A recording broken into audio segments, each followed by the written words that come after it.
Hola, pues en esta parte vamos a hablar un poco de la gramática de esta segunda lección y vamos a estar hablando aquí de verbos, pero verbos solo en lo más ligero posible. Realmente el enfoque es sobre los sustantivos y comentaremos también los artículos.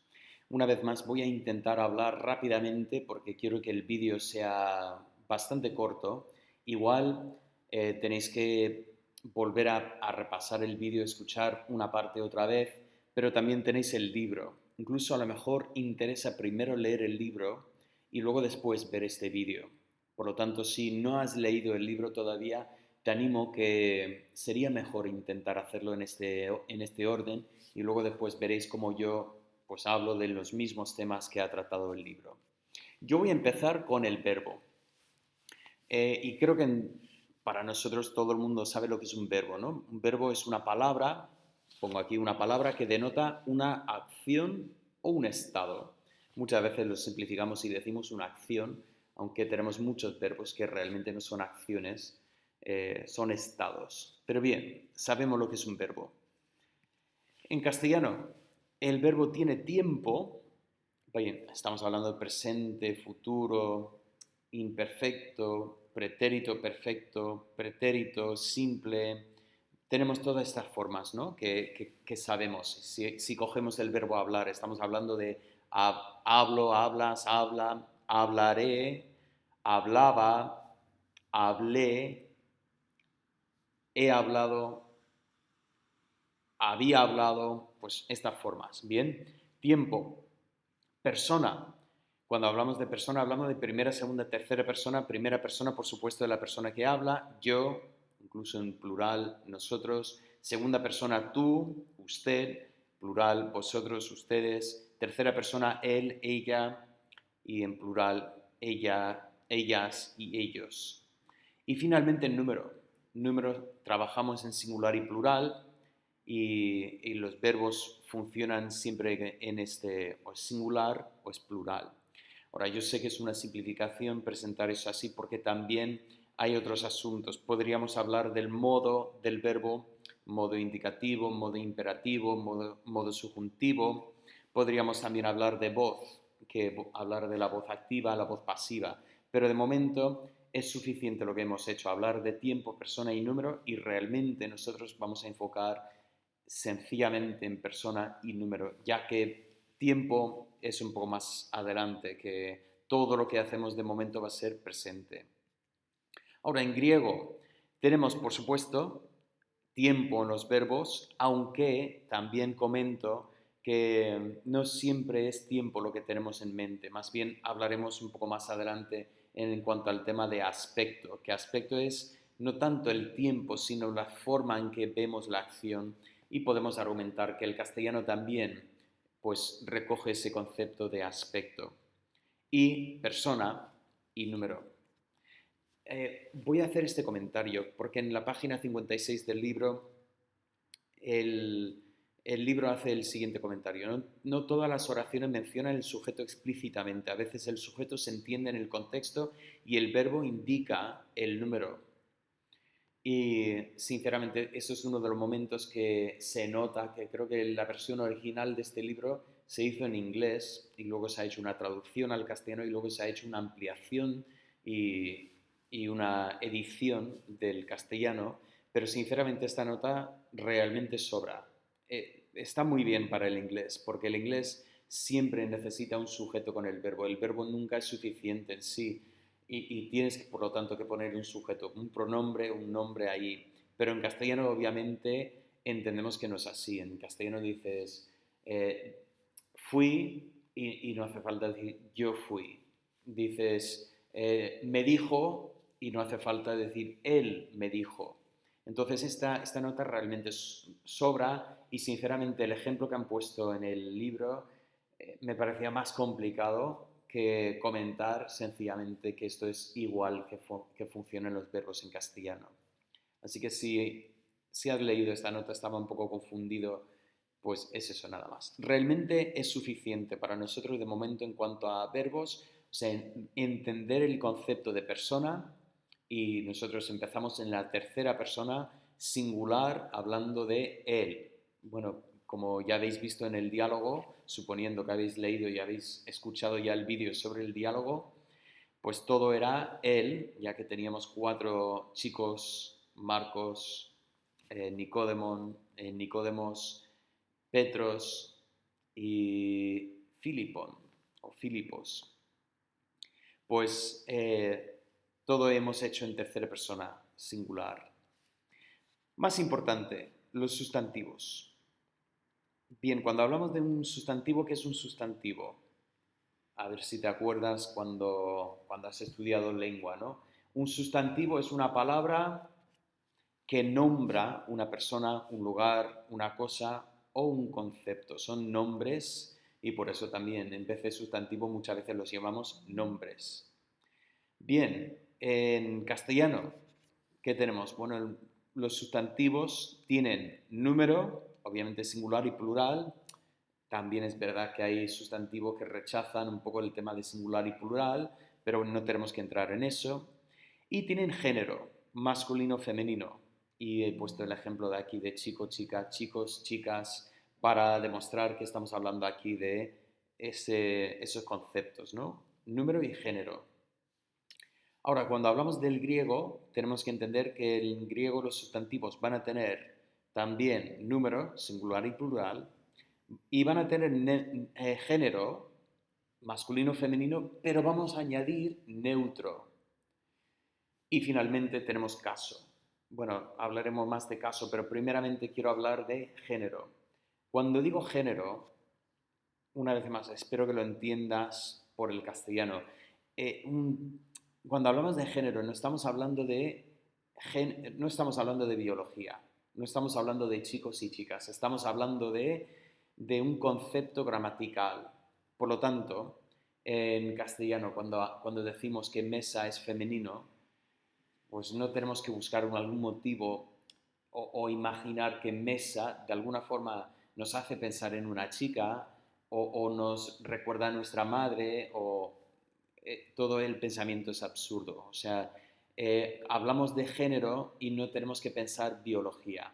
Y entonces cuando hablamos en griego, vamos a pensar exactamente lo mismo. O sea, no todo lo que sea masculino en castellano será masculino en griego, ni todo lo que imaginamos nosotros que sea masculino tiene que ser masculino.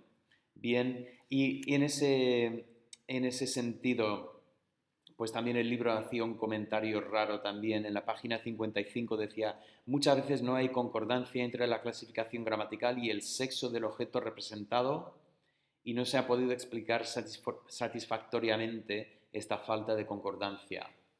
Bueno, eso no tiene... no hay que encontrar una forma de explicar eso satisfactoriamente, porque sinceramente es un esfuerzo en vano intentar conectar lo que es la clasificación gramatical con lo que es el sexo que podría representar un objeto.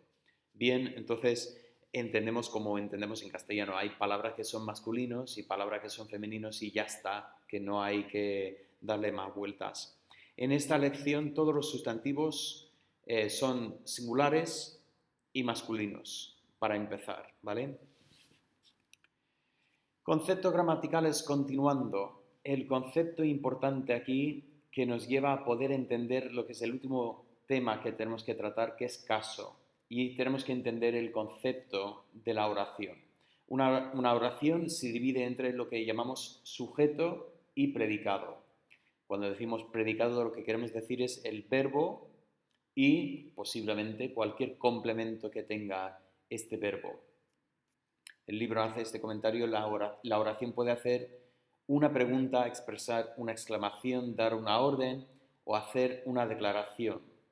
Bien, nosotros de momento estamos viendo principalmente pues cuando hacen una declaración. Ese es el tipo de situación que tenemos. Pero luego después podemos ver las preguntas, incluso exclamaciones o órdenes y todo esto. Bien, entonces tenemos un sujeto y un complemento. Es un sujeto impredicado, digamos con el verbo ahí en medio.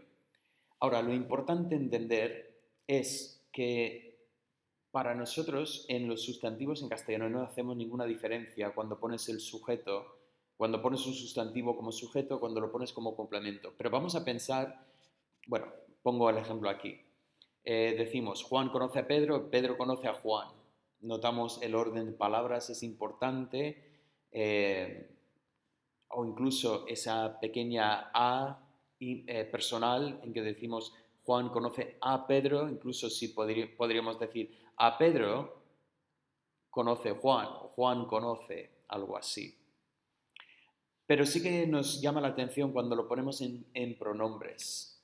En el momento que cambio a pronombres, entonces ya tenemos dos formas distintas que tratamos. Yo lo conozco, muchas veces decimos le conozco, pero bueno, lo que sea. Yo lo conozco y él me conoce. Notamos que dependiendo del uso, vamos a tener yo o me. Vamos a tener él o lo. Esto es el concepto principal que tenemos que entender aquí. Entonces, cuando es un sujeto, encontramos yo y él. Y cuando no es el sujeto, cuando es el complemento en este caso, ya no tenemos yo, sino que cambiamos y tenemos me, o ya tenemos lo. Ahora, griego va a hacer esto, pero lo va a hacer con los sustantivos. Por eso, en el diálogo, cuando habéis visto, teníamos Petros, ¿vale? Petros blepe. Eso es porque es el sujeto. Pero cuando teníamos al revés, teníamos, por ejemplo, Marcos blepe Petron. Ya tenemos esa otra terminación para distinguir que ya no es Petros, el sujeto es Petron, lo que es el complemento. Por lo tanto, entendemos que los sustantivos en griego tienen género, número y caso. El caso es una flexión, con flexión lo que quiero decir es la terminación del sustantivo, que indica el uso del sustantivo en la frase, independientemente del orden de las palabras. O sea, el griego va a tener más flexibilidad de orden de palabras porque el propio sustantivo contiene en sí un marcador de uso, o como sujeto o complemento en este caso. Así que hemos comentado este ejemplo, el sujeto, o sea, lo que llamamos al final nominativo, es la terminación que hemos estudiado, siempre lo tendremos en vocabulario. Marcos, Marcos blepe. Pero cuando cambiamos y tenemos un complemento directo, el término correcto aquí es acusativo, no es una acusación, es acusativo. Notamos que si digo Marcon blepe, ahora tengo otra oración completamente diferente. La primera oración decía Marcos ve, pero esta ahora dice él ve a Marcos. En castellano hace falta añadir esa A personal, ve a Marcos, o si prefieres, a Marcos ve él. Y luego después tenemos también el tratamiento directo o vocativo, y aquí tenemos, por ejemplo, marque, jaire, esa expresión que hemos visto varias veces ahí en el diálogo. Si los sustantivos todos tienen género, número y caso, también veremos que los artículos definidos tienen también género, número y caso. Así que vamos a hablar de los artículos rápidamente. Un artículo es un determinante, decimos determinante, igual no sé si tú usabas esta terminología en tu clase de lengua, depende de hace cuánto tiempo y depende de tu memoria también, en mi experiencia. Bueno, un determinante, eso significa que es una palabra que determina el sustantivo y nos dice si es un sustantivo en concreto, ¿no? Un artículo es un determinante que acompaña un sustantivo. De momento vamos a dejarlo así. En castellano hay artículos definidos. Hablamos de el, la, los y las. Notamos que estos sustantivos tienen género y número, igual que los sustantivos, como hemos comentado. Pero también hay artículos indefinidos. Tenemos un, una, unos y unas. Notamos, por favor, que en griego solo hay artículos definidos. No hay un artículo indefinido. Por lo tanto, lo que se suele decir es que cuando no tienes un artículo, bueno, el libro lo pone así. Dice, a menudo, pero no siempre, un nombre griego sin artículo definido se puede traducir por un nombre castellano precedido por un artículo indefinido. Así que si vemos la frase que dice Petros blepe anthropon, podríamos decir Pedro ve a un hombre, ¿vale? El artículo siempre concuerda con el sustantivo en género, número y caso. Igual que en castellano, tienes que tener un artículo. Si el sustantivo es masculino, tiene que tener un artículo masculino. Bien, el coche, la chica. Tenemos que tener siempre concordancia en griego igual, pero añadimos una característica más. Tenemos también caso. Y en ese sentido, el artículo nos conviene mucho porque el artículo resulta que es un refuerzo para nuestra lectura del sustantivo. Veremos que de momento no hay problema porque solo hemos visto dos sustantivos y solo en masculino, pero conforme va continuando el tema y vamos añadiendo más sustantivos, el artículo nos ayuda, nos recuerda mejor o es doble lectura para ver el caso del sustantivo. Y finalmente es muy importante notar que los nombres propios en griego muchas veces tienen un artículo. Digo muchas veces porque en el mismo diálogo, si volvéis atrás y lo miráis, hay momentos que no hay artículo con el nombre y otras veces que sí. Y entonces no debemos pensar que hay un problema ahí en cuanto a eso. Digamos que hay bastante libertad en cuanto a eso. Bien, quería finalmente comentar una cosa más. El libro en la página 61 pone este ejemplo. Dice, Petros blepe anthropon, y creo que puse el ejemplo hace un momento de Pedro ve a un hombre, pero luego también puso el ejemplo, Marcos, apóstolos Christou, blepe ton anthropon. Y la traducción que están comentando es que están diciendo Marcos, apóstol de Cristo, ve al hombre. Y sinceramente en este ejemplo también podríamos entender que es Marcos un apóstol de Cristo, ve a el hombre. Entendemos que en un principio apóstolos Christu, hay varias formas de hacer lectura de esta frase y podríamos decir, bueno, aquí tenemos que es el apóstol de Cristo. Eso realmente entra más el tema del hebreo que el griego aquí. Pero bueno, normalmente cuando notamos que no hay artículo, vamos a ir en la dirección de entender ese artículo indefinido en castellano, un apóstol de Jesucristo. Y ya hemos terminado ese vídeo de la lección 2b. Una vez más, aprovecha el vídeo. Si no lo has entendido bien, si he hablado muy rápido sobre un tema, vuelve a mirarlo, vuelve a repasar. Y si tienes preguntas, apúntalas y estaremos en contacto.